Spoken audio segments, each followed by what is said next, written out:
people wish there was like a key to success, like this easy button where you're like, hey, here's the secret. This is how you operate at this level. You practice so much that your brain can anticipate things and you can kind of predict based on the information that you have what the outcome's going to be. And the only way to get to that state where you can do that well is by repetition.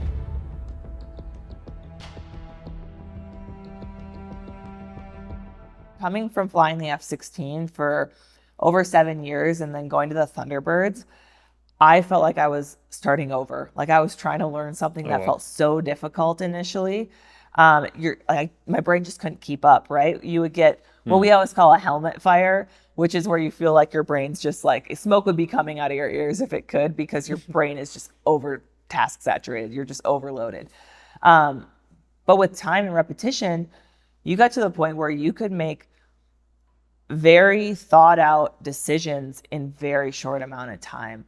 Yeah, so we're well aware for sure of the fatalities that have happened in the past. It's kind of one of those things that, especially with the Thunderbirds, it's openly talked about, in the history of the team, because part of it is that the commander really wants everyone to understand how big of a deal it is for you to wear that patch on your chest and what has gone into it, blood, sweat, and tears and lives. Things can go wrong. You're a single pilot in an aircraft, you're flying at very high speeds, there's not a lot of room for air.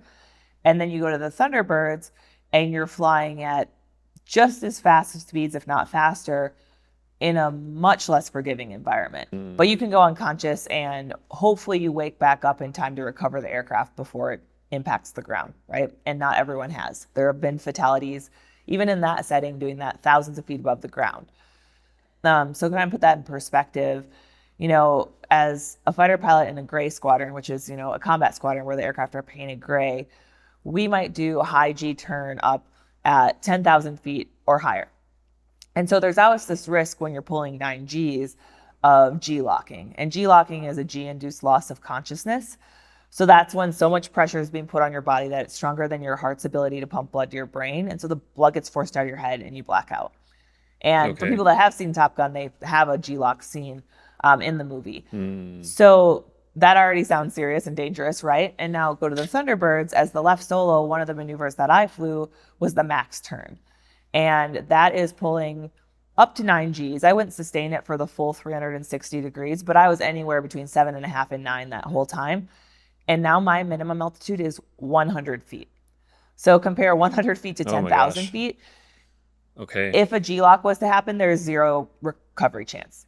It's over. So you're just in such a high repercussion environment. You are well aware how dangerous it is. You try not to think about it. You do get desensitized to it. You get used to doing it. But occasionally, you'll have something unexpected happen. You might have a close call, especially you're flying. I would fly as close as 3 feet from other airplanes.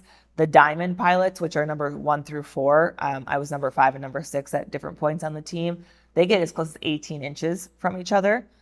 And they're traveling at over 300 miles an hour when they're doing that. So, holy, you can hit turbulence. Someone can make an unexpected slight deviation. There are things where you're like, okay, that was a little bit close for comfort. And it does make you think of how serious of a business you're in. But you also are the best trained at it in the world. You practice an insane amount. There's so much repetition that goes into it. When you're learning, there is a time period where you really, really have to push yourself to kind of overcome your natural survival instinct, which makes you want to just get out of that formation, get away from that other airplane, climb higher above the ground. And you have to force yourself into these uncomfortable environments. But your skill level does catch up. Your comfort level catches up, which is pretty remarkable, I think. And you get pretty comfortable in that setting. But there is no doubt that it is dangerous. I can tell a story about a near miss, I guess, that really demonstrates that if you want. Yeah, go for it. So try to explain this as simply as possible. On the Thunderbirds, we do as solos, which is what I was. I was the opposing solo and eventually the lead solo. We do something called opposing passes, which is basically, it looks like a game of chicken to the audience. The two jets are flying straight at each other, and at show center, they flip 90 degrees to go put their wing up, and they pass. And to the audience who's down on the ground looking up, it looks like the airplanes are like overlapped with each other. They look like they're going to hit. In actuality, and we call that a good hit, and we want a good hit. But actually our jets are, maybe 50 to 80 feet apart, depending on the day. So we are decently far away from each other. Keep in mind we're each flying at about 500 miles an hour. So we always say we have 1,000 miles an hour of combined closure towards each other. So things are happening very fast. We would be at a 2-mile point where I would be 2 miles from the center point where we want to cross, and the other jet would be 2 miles from the center point on his side. And it would only be 14 seconds later before we crossed. So that gives you a concept of it took us about 14 seconds to go 2 miles. Okay. So as the lead solo at the time, we were doing what we called imposing inverted, which is where I was flying upside down about 150 feet off the ground. And the other jet was coming at me. And as we crossed, I would make a radio call where I would flip right side up and he would flip upside down. And that would happen right at the show center point. So that's how it's supposed to work. So I was on my second year on the team. So I was the instructor. I was the one upside down. And number 6 was a new solo. He was new to the team and it was training season. So I was teaching him this maneuver. He had been doing fine, but much like all of us when we were new, he was too far away. And so when you're too far away, the hit doesn't look good to the crowd, right? Like you can tell one jet looks smaller than the other. It takes away the whole effect. And so you're constantly, when someone's new, you're encouraging them like, okay, you got to get closer. And that kind of goes with overriding that survival instinct because it's not natural to get closer when you're pointed straight at another jet at 500 miles an hour. And so we had some safety contracts that we would use to make sure we didn't hit each other. And how that worked is I, as the lead solo, owned one side of a show line. And so imagine an air show where the show line is just a runway.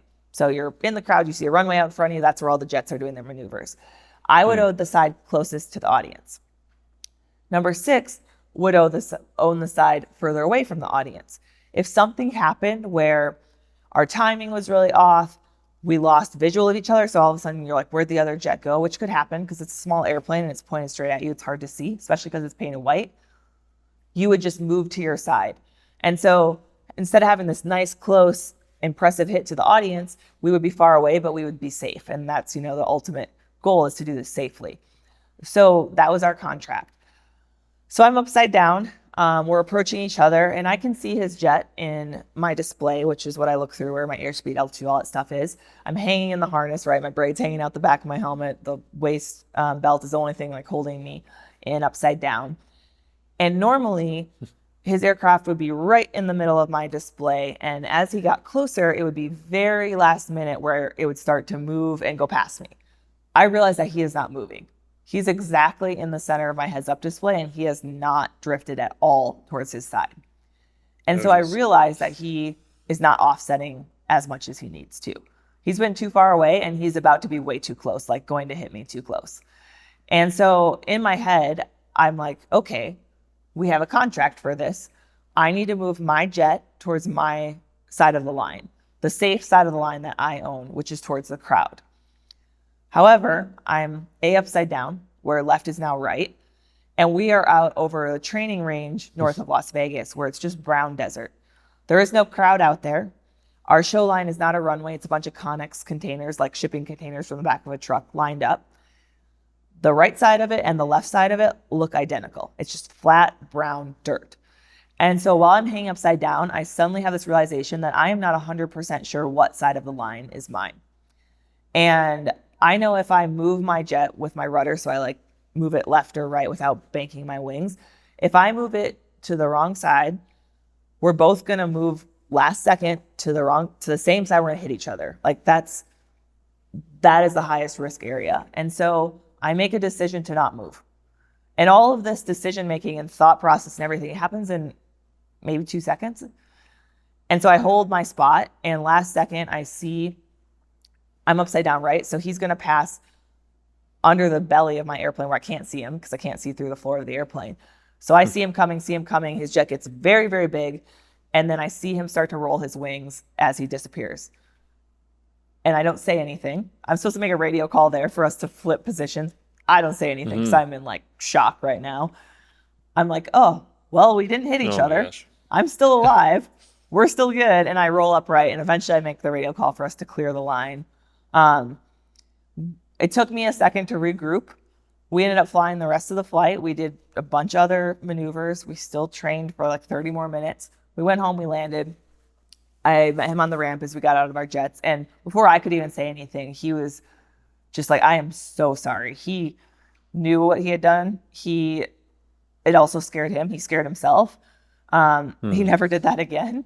It kind of became the running joke that, he had been too far away for so long. He had found the inner limit. So now he should have some boundaries of he needs to be somewhere between the two. We watched the tapes, which is where we could see the recording of the heads-up display. And the camera's not great, so you couldn't really see his jet until it got really close.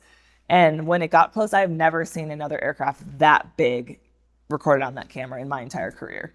And Oh my gosh. I've done dogfighting where you're behind someone gunning them and you have a 500-foot restriction for training just for safety reasons. And we were much closer than that. And when you're doing that, you're going the same direction. We're going opposite directions at 500 miles an hour each.